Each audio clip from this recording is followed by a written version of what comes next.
Shalom Aleichem, everybody. Welcome home to Torah. Welcome back to the Yiboneh Beit Midrash. And we are in Parashat Behar. You can find this in Vayikra, Leviticus chapter 25, verse 1. Now, we always talk about fundamental things. We use the Yakar as the basis of the discussion, the outline of the discussion. And he always talks about fundamental things. And this is really chock full of very fundamental ideas. And we'll begin with trying to understand Rashi. But I want to mention to you guys, follow the Hebrew. You all get a Hebrew sheet. Okay, if you're live, if you're here in the Beit Midrash, if you're on our email list, you'll get one. Otherwise, you have to go to the website, and there's a link down below. All you have to do is find the Parsha and the year, and you'll find online these Hebrew sheets without all the beautiful colors. I'm sorry, it just didn't work like that. So here we go. V'yidaber Adonai al Moshe Behar Sinai Lamor. Very interesting.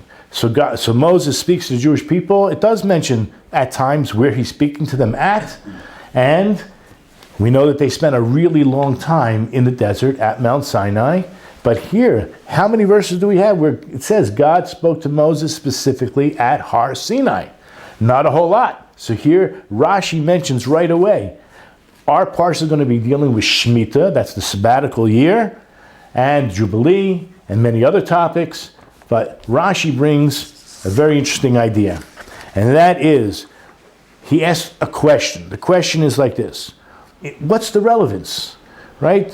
What relevance or what special relevance does the subject of Shemitah, which is the releasing of the fields in the 7th year, have to do with Har Sinai? What in the world is the connection?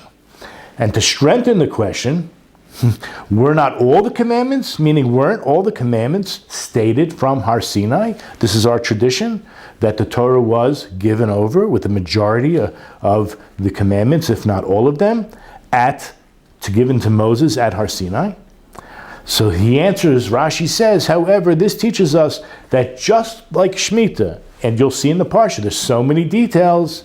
He claims, right, with all these general principles and its finer details, were all said at Sinai, so too, the truth is all of them, meaning the other 612 mitzvahs were also stated with all their general principles and all their details at Mount Sinai. This is really the basis, one of the fundamental principles regarding what we call Torah Sheba'al Peh, the oral Torah. Okay? It's not only what's written, but what was told over regarding the meaning, the finer details of the entire book. That's what we call the Revelation. Now we will find in the verse following, actually it is the following verse, and I'll just read it. Speak to the children of Israel and say to them, when you come into the land I give you, the land shall observe a Sabbath rest for Hashem. So what does it mean, Shabbat la Hashem? That you're actually, right, causing the land to lie fallow, and all the other details regarding what we do during Shemitah, it's for the sake of God. Now why is that so interesting? Rashi actually mentions, what does it mean for the sake of God? Just as it says, by the Sabbath of creation, in Exodus chapter 20, verse 10, so too, every Sabbath day is considered holy to Hashem. It's a holy Sabbath day. And what do? We acclaim that God himself, right? We're celebrating that God himself rested on the 7th day, and thus acclaiming that God is the supreme creator of all existence. So too, man must rest from working the land on the 7th year. For what? For the sake of God. And we're going to talk about this. Not for the sake of the land. This is quoting from Rashi. He's quoting it from an earlier source, of course, from the Medrash and Sitter Chamim, the Torah's Kohanim. So that what? Not for the sake of the land, so that it should gain fertility by laying fallow for a year. Because that's normally how the world works. You can ask, right, Farmer's Almanac. You can ask people who are farmers. If you do crop rotation, or if you lay fallow the land for a year, it will either reduce the depletion of the minerals, or it will help somehow increase. But you have to lay it fallow. Guess what? We also do, but not for the sake of the land. For some reason, it's for the sake of God. What does that mean? How do you do it for the sake of God? So let's now begin with the Yakar. He brought Rashi, Ma'inyan Shemitah Etzel Har Sinai. What exactly is the relevance of Shemitah doing Bar Har Sinai? Why do you have to teach me this? So Karov L'Shmoa, it makes sense. Listen carefully. Kisha'ola Moshe El Har Sinai, when Moses went up to Sinai, what day did he go up? It was Achar Shiva Shvuot. It was after 7 weeks. The 49th or the 50th day. He went up on the 50th day, after 7 weeks. Shesapru Yisrael Tisha B'Arbaim Yom Min Pesach V'Yad Etzeres. For those who are not aware, we have the mitzvah of Sfirat HaOmer. We are counting from the day after we left Egypt, on the 16th of Nisan, until, and we're counting the 49th day, 7 weeks, the night right before Shavuos. What happened on that day, the 50th day? Nitkadesh Oz. The mountain became holy. Nitkadesh Oz Oto Har. The mountain was holy, and what was forbidden to do?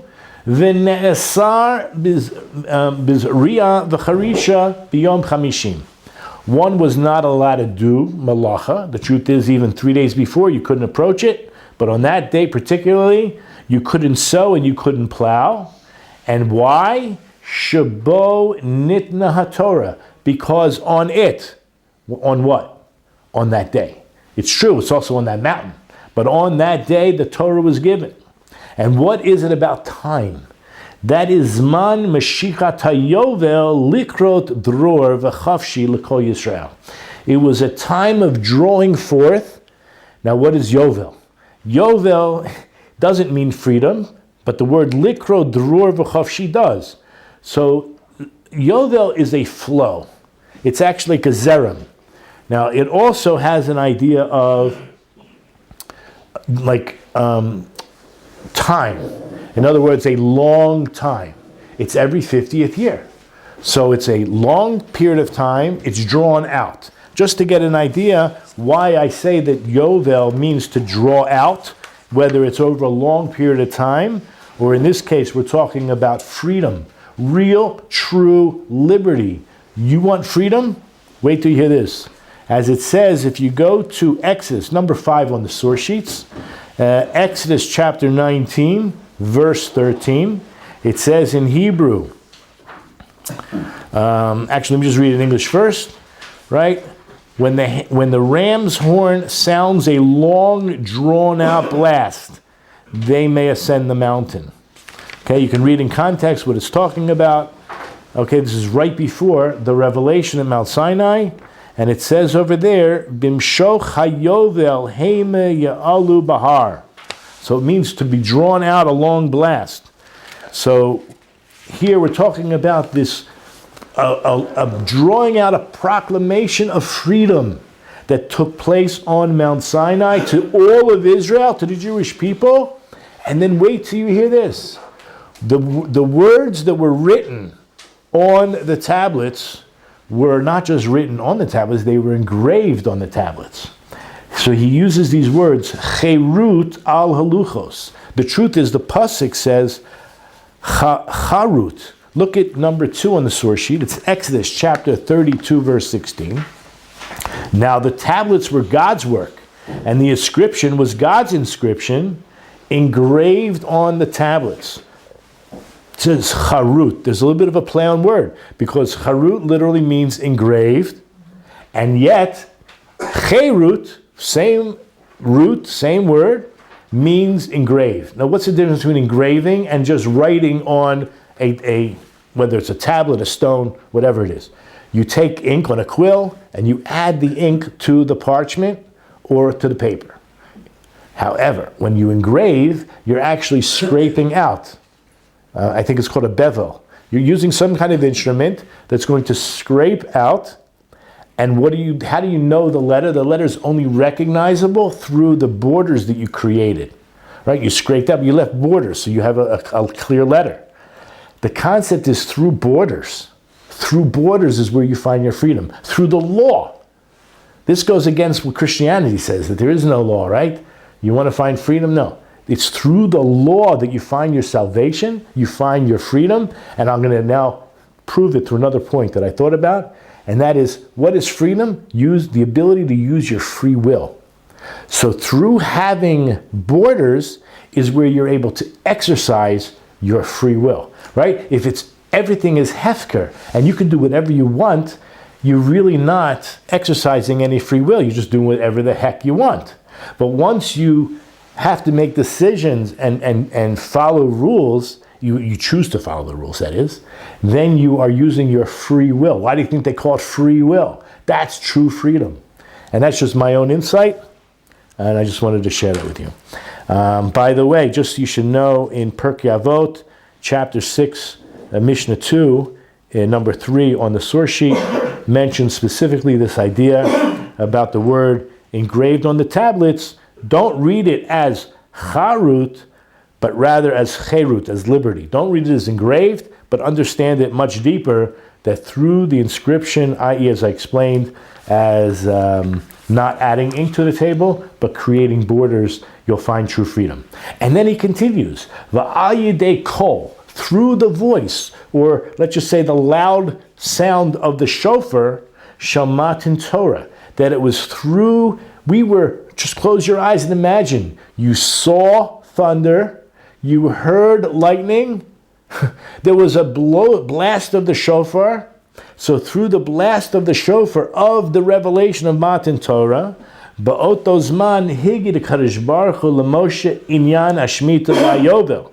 That's when Hashem told Moses on Har Sinai, as our verse describes, God told Moses about all the mitzvahs, but this one specifically, as we will continue to describe, the wondrous comparison to whatever the 49th, let's say the 50th day represents, the freedom it represents, and the shofar, and Eretz Yisrael, and specifically, I'm going to say right now, Mount Moriah, where the temple will stand, and at least then will stand, did stand, and will stand once again. Bezrat Hashem. So the Yakar wants to say, what is this trying to tell us? Sheba mispar shiva uba mispar tesha v'arba'im. That through the number 7 and through the number 49, ani notain, Hashem is going to transmit or to give or to place kedusha zo, this wonderful liberty, this wonderful freedom that he gave to us on Mount Sinai, he's going to place on the Kol Eretz Yisrael. The land of Israel, it's like being in the temple. It's like being in the palace. We say you're in the palace of Hashem when you're in the Holy Land. And not only that, he says, Sheyesh la dimyon v'yachas im har Sinai, meaning the land of Israel actually has a similarity and a relationship with Mount Sinai, but I want to say the revelation specifically, because really it's not that important anymore to us where Mount Sinai is, and that's why the Torah doesn't tell us where it is, and nobody knows where it is. Okay, but it's the what we call Mamad Har Sinai. It's the actual standing at Sinai where we had the revelation that we take with us every moment of our lives. And for those who are interested in converting, I've talked to many converts, and they tell me, I know my soul was there, and I said yes, along with the Jewish people. But unfortunately, they weren't born into a Jewish family, and they're souls who want to come back to the ultimate, intimate relationship with the Kadosh Baruch Hu and their long-lost family that they sided with at that great revelation. Unbelievable. Now he mentions two statements of Chazal regarding this idea that the holiness that took place at Har Sinai is resting on the land of Israel. He says, Mitzad Hayota Avira Demachachim. There's actually a discussion in the Gemara, Maklokis, and someone comes up, one of the Tanoim come up from Babylon to Eretz Yisrael, and he has clarity. So the idea is that just the air, the word Avira, could mean air, could mean environment. But let's just say, just being in Eretz Yisrael, being in the environment, breathing the holy air, causes one to be wise. And that's found in Gemara Baba Basra, Kuf Nun Chet Amid Bet. And also there's a statement in Breshit Rabbah that says, Ein Torah ketorat Eretz Yisrael. At least that's the way I saw it, but the Kli Yakar adds two more words, V'har Sinai. There is no Torah like the Torah of the land of Israel. And of course, how can you, and like Sinai. Sinai is where the Torah was given. Al Kain, therefore he says, Roi litain gam ba'aretz ahi, Kedushas Har Sinai Acher Misbar Tesha Arbaim Shana, V'chein Misbar Shiva. Therefore it's Roy, it's fitting to place or to give also to this land, the land of Eretz Yisrael, this special holiness of Mount Sinai after the number 49 and of course the number 7 as well.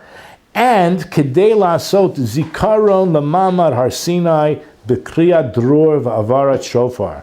And also in order to create a commemoration, a memorization, a real like living memory of what took place at the revelation itself, by what happened there was a blowing of a shofar, there was a proclamation of true freedom that took place. And this is all in combination of, in addition to L'shar Tam Mim Sheyesh LeMitzvah. All the other reasons for this mitzvah, which we will talk about now, Al Nemar, and the Kli Yakar ends the first paragraph by saying this is why it says Behar Sinai. As a davar zed nachon, this is completely correct, the karov l'shmoa, and I hope it should be easy to understand. Okay, so we're actually moving on to verse 2. V'shav taharetz Shabbos laHashem. As I mentioned in that Rashi already, what does it mean? Shabbos to Hashem. By resting the land, right? Causing the land to observe Sabbath rest, but it's for the sake of God. What does that mean? Betam mitzvah zu yesh deas chalukos. Let me actually give you a little bit of a introduction to this paragraph. He's going to mention the Rambam, who's the Rav Amore, the author of the Mar Nevuchim, and we do interpret the Rambam a lot of times in a very rational way, and it seems like the Rambam is rationalizing, if I can use that word, the mitzvah of Shemitah, keeping the land fallow for 1 year, as in a natural way it helps replenish the minerals, where it doesn't deplete the minerals too much. And that's fair, although he is not happy with that opinion. Actually, he mentions many people argue with that. Then he brings the Rav, the Educator, Yitzchak, and also the Abarbanel, and their claim for the reason for this mitzvah is in order to remember that there's a creator. Somehow or another, it relates back to the idea there was a creator, and not just a creator, but someone who's constantly creating the world. And he's not happy with that explanation either, and he gives a reason why he's not happy. Okay, and then he has his own pshat. Now, I want you to know, in the source sheet, I do mention that there is a couple websites. On the English source sheet, on the end of number 9, the second URL, it mentions, if you look up Chabad.org, the sabbatical year 6 reasons. And he mentions, the Chabad website brings down the Rambam, it brings down also the Barbanel, and it brings down the Kli Yakar. So there are several reasons why, what is behind this mitzvah. So let's begin this paragraph over again. Betam mitzvah zu yesh deos chalukos. There are a variety of reasons for this mitzvah. Ki rabbi moimrim, many say, shatamu, shetishbos aretz kadei shetoisif teit kocha lizorea. That the main reason, according to this opinion, is the reason we lay fallow the land is in order to increase the subforce for the seeding, for the growth of the plants. Oladeyazu nota harav mora, at least leans towards and opines the Rambam. However, he mentions Rabim Chokim Olav. There are many that don't agree fully with that. The Amru, and what do they say? They say like this: She'im Chashasha HaTorah, meaning the ones that disagree with the Rambam would say like this, that if the Torah is really concerned, lezeh for this, Shelo Tichalash Ha'adamah, that the land itself should not become weakened. Lama yischayvu galut. Why is, and I'm going to use the word punishment lightly, why, let's say the consequence. Why is there a consequence that's liable to happen as a result al Shemitah ta'aretz? By not guarding Shemitah properly, why are the Jews exiled? It has to be clear, and I have a few psukim to explain that in case you're not aware of the idea that if the Jews don't keep Shemitah properly, that there are consequences such as exodus from the land. Just to take a look at number 10, then the land will be appeased regarding its sabbaticals, meaning if you don't keep it, during all the days that it remains desolate, we will be kicked off the land while you were in the land of your enemies. If the Torah is telling us you will be in the land of your enemies, that means we're not in the land of Israel. And the land will then experience its rest and thus appease its sabbaticals. There are a few other examples. Okay, maybe we'll come across them later. I don't want to get too sidetracked. So then that's really the question that people would ask. Why would you ask that? In other words, if the Torah was so concerned that the land rests, then what benefit is there to throw the Jews off? So what they would say is, if the Torah was so concerned that the land remained desolate, so that that the land should not become infertile, that doesn't become any weaker. If the Jews aren't here, who's going to come? Lamis chayvu galus al shemitah aretz. Why would it be liable? Why would the consequence be exile on not keeping Shemitah properly? Wouldn't it make sense that the natural result is enough as a punishment, that the land itself will not produce? If you Jews are here and you, you continue to work the land, that you just deplete the minerals and the land will produce less.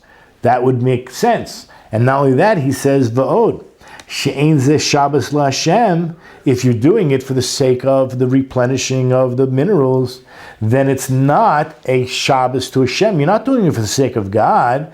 Ki'im l'tzarech ha'aretz. It sounds like you're only doing it for the sake of the land. And we have this verse, we mentioned it already, but it's in chapter 27, verse 34 of Leviticus. So you'll find this on, anybody going to help me here? Which verse? 26:34. Sorry. 26:34. Number 10. So in number 10 it says, right at the very end, the land will rest and thus appease its sabbaticals. As it says, Va'az tishbot haaretz v'hirtzat et shabsoseha. If that's the case, that the land itself will appease its Shemitah years. We have actually a Rashi on that. This verb is reflexive form, and the meaning is, then the land will be appeased, and in turn, appease the anger of Hashem, who has been angry regarding the land's Shemitah years, and thus appease God regarding them. Okay? And then it says, and thus appease, this verb is in the causative form, meaning the land will appease the king regarding its sabbaticals. So what is that referring to? He says, Ma tarviach bezeh. What benefit would there be?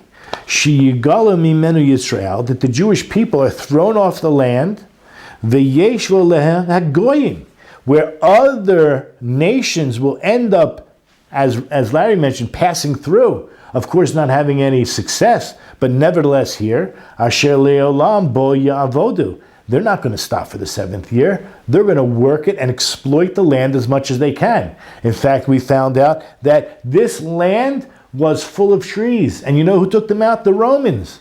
In modern history, Israel has probably planted more trees per capita than any nation in the last few hundred years.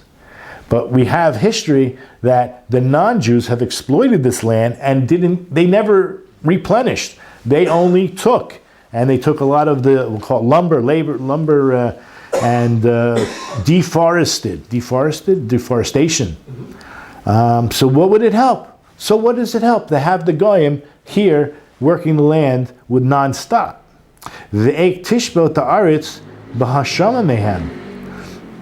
How does the land rest if the Jews are not here? You have other people here. And then he mentions the Educator.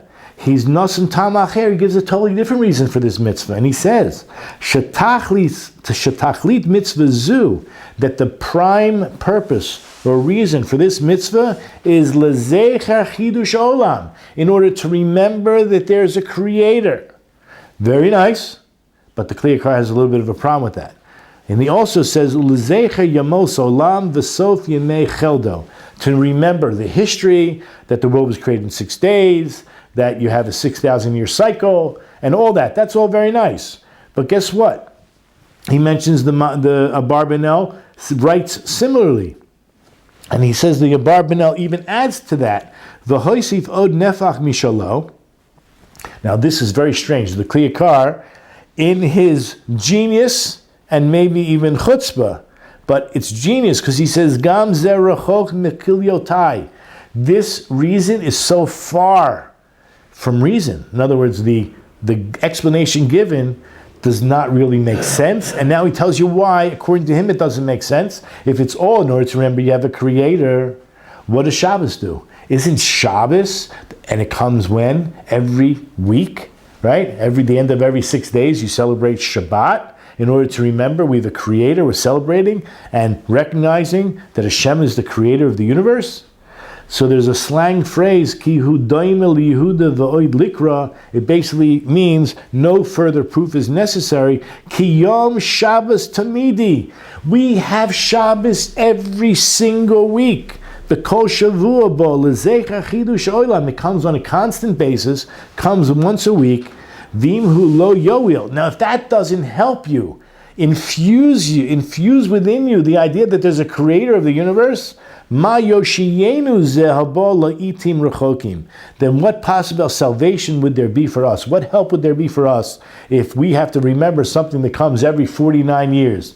If it doesn't help you every week, God help you to try to remember when it comes once every 49 years. So he basically is not happy with the Sefer Educator and the Abarbanel's prime reason. He doesn't exclude them as reasons, but he claims that's not the prime reason. And the next paragraph, he will get into the whole idea of what is the main reason behind the mitzvah of Shemitah and Yovel.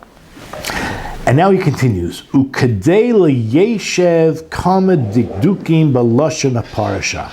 In order to resolve, in order to answer up several of the details within the language itself of the Parsha, Omer Ani, the Yakar is going to tell you what's on his mind. Shatam mitzvah zuhu. The real main purpose of this mitzvah, the prime reason behind this mitzvah, drum roll, Aaron, lahashrish es Yisrael, b'midas ha'amuna v'habitachon b'Hashem. Lahashrish, to embed, to endow, to enrich, right? From the word sharish, the word rooting. Rooting within Israel, within the Jewish people, this character trait of faith and trust in God. Ki chashash HaKadosh Baruch Hu, you know what Hashem, He created us. He knows we're just flesh and bones, and He was concerned for the following reason. And this is big. We should all know this. Pen bevoam el haaretz, lest we come to the land. Yitasku bavodas adama al haminhag hativi'i, and we get involved in farm work or any other work. We work the land in a natural fashion. This land is supernatural. If we are keeping the mitzvahs and doing the Torah, if we're doing it right, then this land will not react in a normal, natural fashion. As we all know, the Jews were in exile for close to 2,000 years. When I say we're still in exile, but we were out of the land for close to 2,000 years. And when we started returning hundreds of years ago, Wherever we went, it seemed to blossom. Right? I don't have to, you can look in the news, you can look it up. But that is the fact. So, based on that,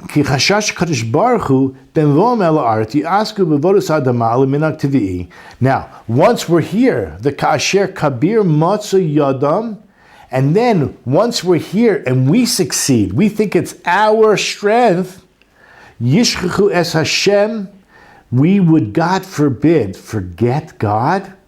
V'yasiru bitchonam mimenu, and we would remove our trust in God. I want you to go to Deuteronomy chapter 8, verse 18. I have here number 13. You can read all, you know what? You can start at the beginning, verse 11. Beware that you do not forget the Lord your God by not keeping his commandments, his ordinances, his statutes, which I command you today. And then you're going to have all these, I call them, successes, right?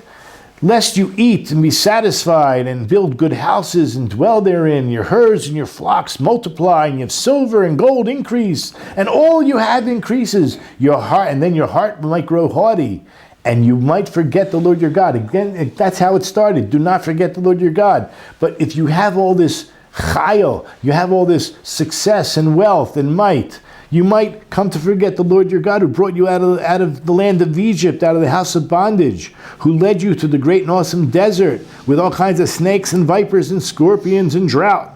And of course there was no water, who brought water for you out of the solid rock, who fed you with manna in the desert, which your forefathers did not know, in order to afflict you and in order to test you, to benefit you in your end. Now this is the important part, not that the other part wasn't.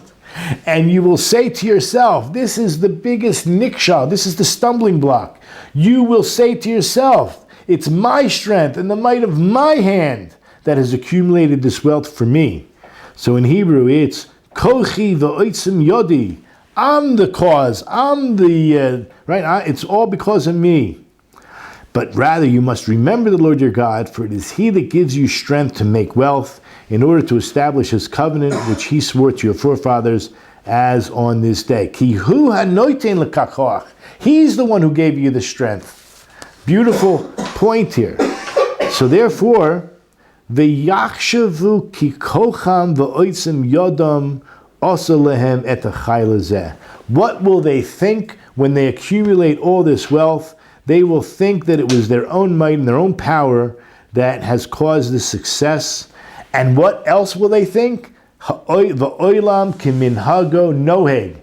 That the actual world goes according to the natural way. And that's not true. Meaning the world does, but the Eretz Yisrael does not. V'yakshu sha'aretz lehemi. And you know what the Jews are going to think? That the land belongs to them. Now, I don't want any anti-Semites getting the wrong idea. Okay? But rather, what are they going to think? Heim habalim, ve'ein zulatam. The Jews are going to think the land belongs to them and it doesn't belong to anybody else. They're the masters. That they're the masters and there is no other master. That's the problem. Al kain hotziam Hashem min minhag hatavi legamre. And this is the reason that Hashem removed us from the natural order of things. When we're in this land, it's supernatural, and as we discussed before, you can walk along the highway, and all of a sudden, as the Jews are walking along the highway, the flowers are coming out and blossoming and meeting them. That's a little bit of exaggeration, but you get the point. Wherever we're able to settle, then we see the land produce. Okay, so then he goes on to say, Ki b'shei shanim, what does it do in the normal world? In the normal world, b'shei shanim, in a 6-year cycle, derech ha'umois laso shtei shanim zera v'shana achas bor. The way they do it, let's say they take their land and they divide it into like a pie, a 3-way pie, and every year they'll let 1/3 remain fallow. So it means that every 6 years they had 2 cycles of leaving it fallow. And that would be, you look up in the Farmer's Almanac and makes sense. That's the normal way of doing things. But you know what God said? We're gonna get to it soon. So that's the way the non-Jews do it. And why? Kedei shelo lahachish chelo, in order not to weaken the strength of the ground. But what does the Kadosh Baruch Hu say to us? He says, 6 years you shall seed your field. Sheish shanim. He's telling us already, do it. Don't take off 1 year. When it comes to 6-year cycle, don't do like the nations who do these crop rotations. Continue for 6 years straight. Mi de shana b'shana. Continuously, every single year. And I, Hashem, not me, I'm not pointing to me. I, Hashem, he says, right? Ani mavtichacha lahaisif kocha shelo tachish. I am promising you that I'm going to actually add and not weaken. I'm going to add power, or let's say potential to the land, and it's not going to become weakened. So 1 second, he says, V'od nes b'tok nes. I want to just say this outside a little bit. What he's going to do is tell us that there's 2 miracles, and then there's a third way above and beyond those 2 miracles. The first miracle is that you will work for 6 years and it won't diminish. Then I promise you that not only won't it diminish, but it will even increase. Now what we think is increase it's going to be mind-boggling. Because when we think of increase, we think of quantity. He's going to say it's an increase of something else on a different level. So he says, V'od nes b'toch nes. There's furthermore 1 miracle within a miracle. Sha'acher shizrata sheishanim. After I command you and you do it 6 straight years, im b'shana hashishit lo yachish chela. And in that 6th year, you did not see any diminishing. That's already a miracle, isn't it? Hine lekol pachot lo yosif la zekach. So the first miracle would be, maybe it didn't increase, but at least minimally for sure it didn't decrease. You know what God says? Adarabba. I'm actually going to cause an increase. So they got the first nes, the first miracle, it didn't decrease. Adarabba b'shana hashishis yosef la koach kokach. He is going to increase it so much. Question is, in what way? We see a verse. It's in chapter 25, verse 21. Okay? So it says over there that V'tzeviti et birchasi b'shana hashishit v'osa es hatavua l'shalosh shanim. Okay, so what is Hashem doing? He's saying, I command the blessing. Hashem commands the blessing in the 6th year that's going to make, and I'm going to pause right here, hatavua. The Yakar will describe what the hay, we're going to call it a definitive hay. Hey hayudua. Okay? What is that hay doing there? But anyway, let's read on. I command my blessing in the 6th year, and I'm going to make the tavua, the produce, for 3 years. He's going to tell us something amazing. That according to the Yakar, he's not giving you 3 years in the 6th year. I always thought, he's going to give us 3 years worth in the 6th year. But that's more like a curse than a blessing. Remember, he says, I'm giving you a blessing. What would be the curse? If you had to work so hard in that 6th year to bring in all that, you know what a big watermelon can be? You have to bring in 3 years worth. Your back would break. You have to do it like all in one small harvest period of time. All those potatoes, all those carrots, all the whatever it is, right? All the fruits and everything. That'd be a lot. And then you have to think about where you're going to store it all. You have to build more silos. And after you build them, how much time do you have?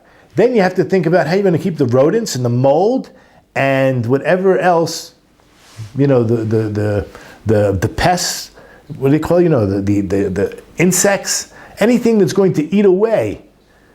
That's a lot to think about. So you know what he says? No. But rather,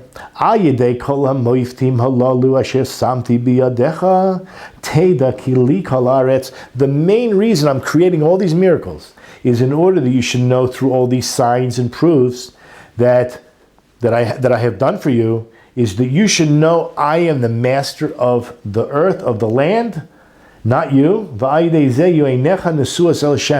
And through these miracles that are happening, you'll always be looking up. You'll always be having raised your eyes towards the Lord. Just like we found out when the manna came, when we were in the desert, so it came from the heavens.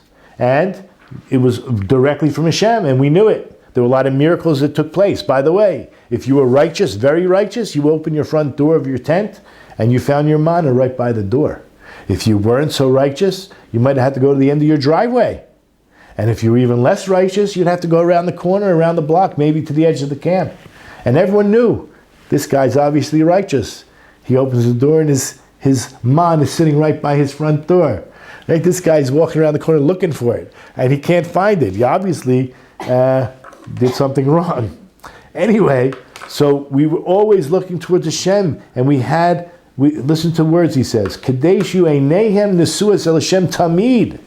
Just like the man, so too here. We're always going to be constantly raising our eyes towards Hashem, the yivtechu bo tamid, and we would have constant trust in the Lord.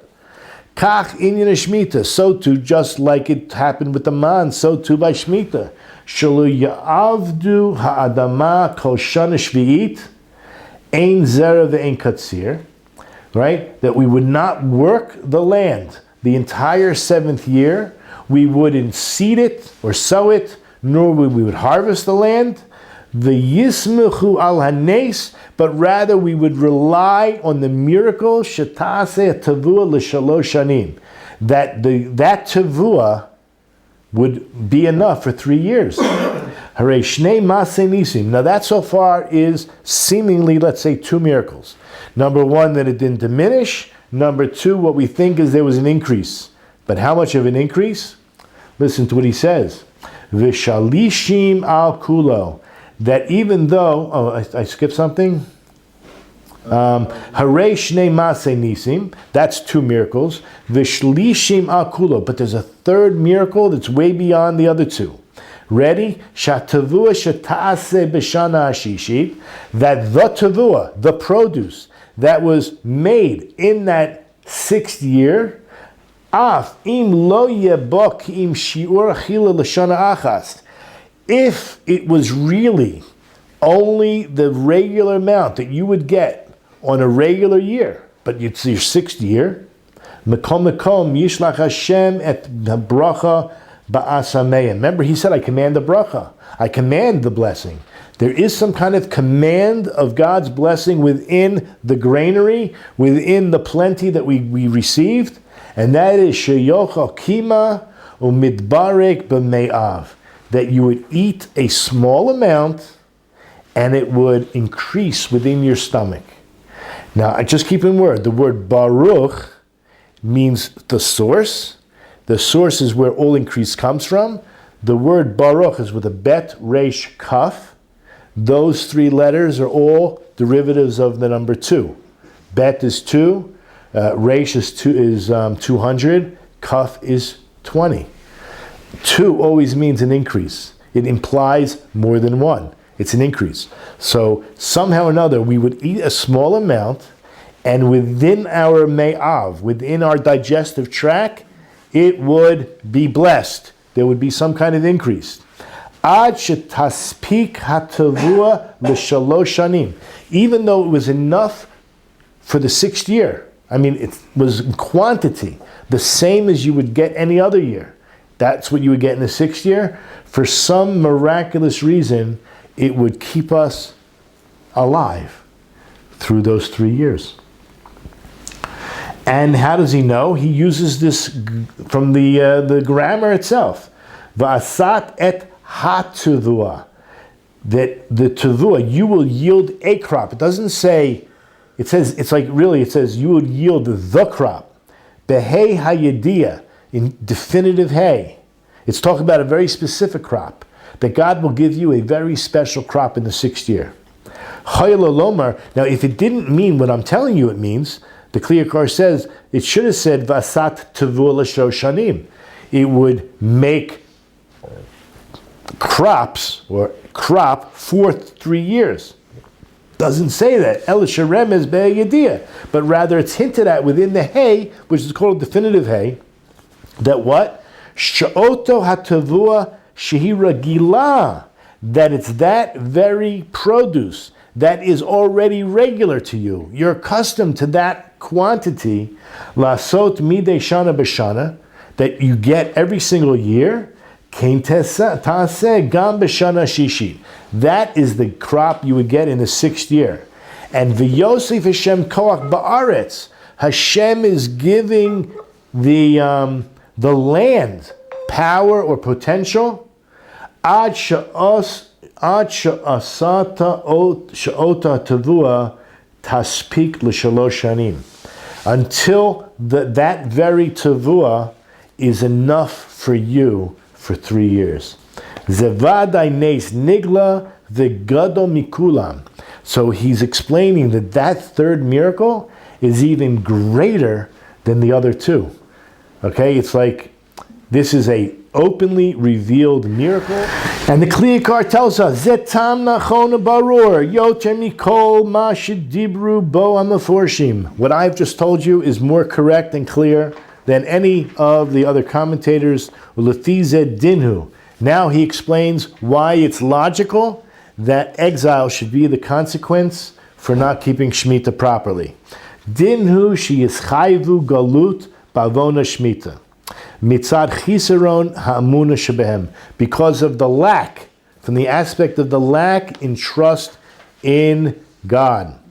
Ki lo aminu b'Hashem, since we didn't trust in Hashem. V'lo bitchu b'yeshuato. We did not trust in His salvation. Sheyasalem nes kazeh, that we didn't trust that God would perform for us a miracle like this.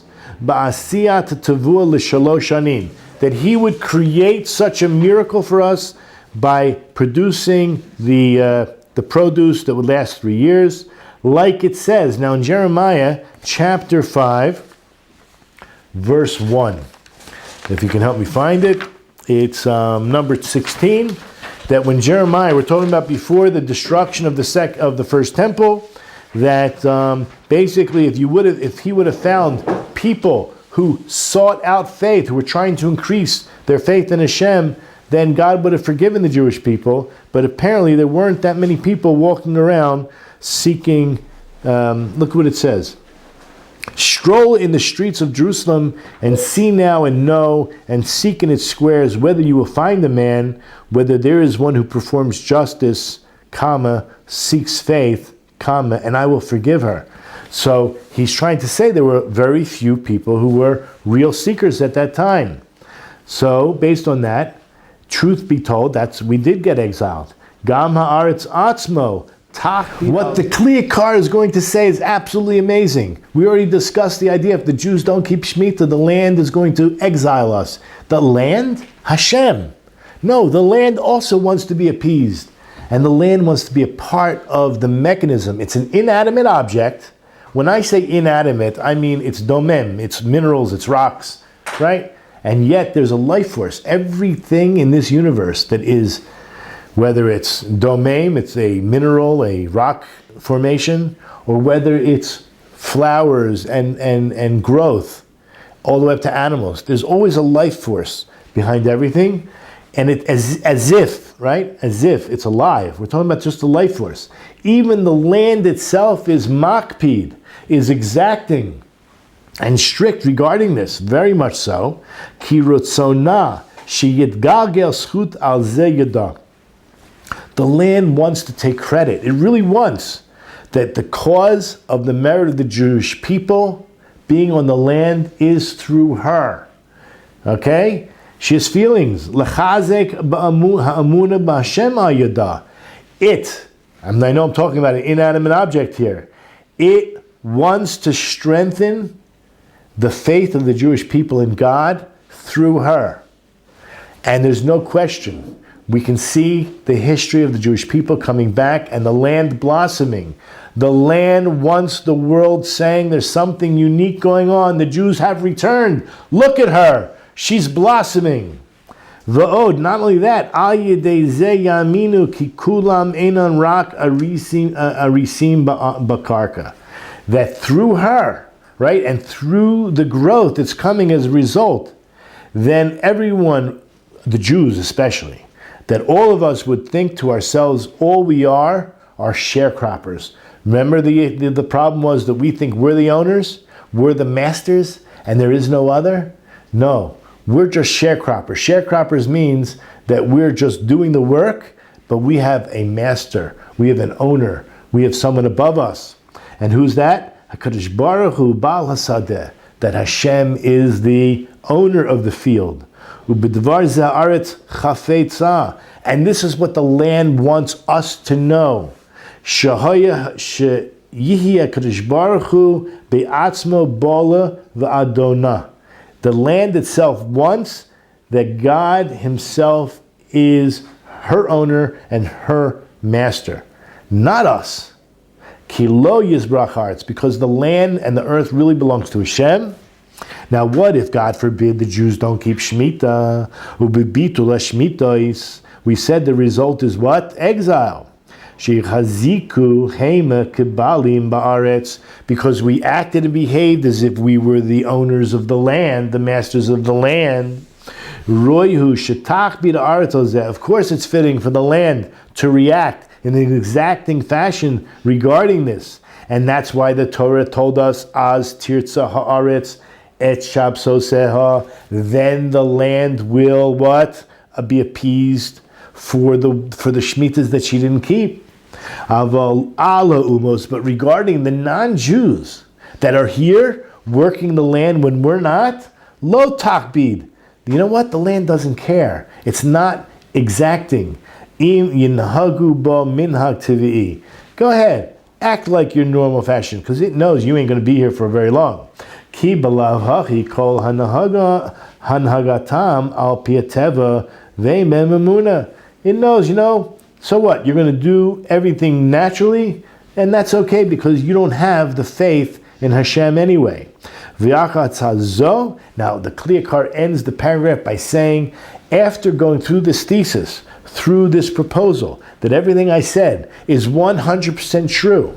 Okay, I'm now going to explain each verse and each word, how it follows up and agrees with everything I said. Kihema maskimim lekavana zu amitit. Everything I said is proven clearly in the language. Okay, it's absolutely true. Asher ein safek bo, which there is no doubt. So my blessing to you is not only have a great Shabbos, have a great year. We're in the middle of a Shemitah year.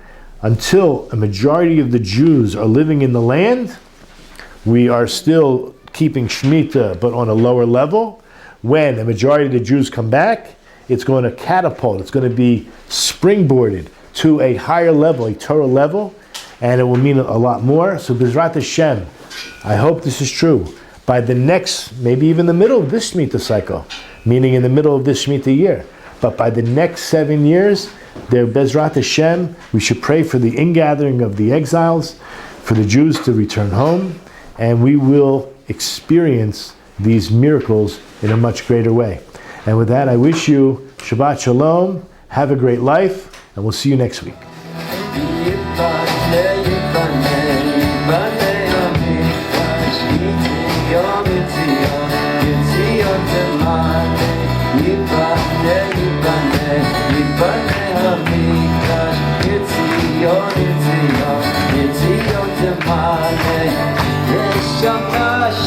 It's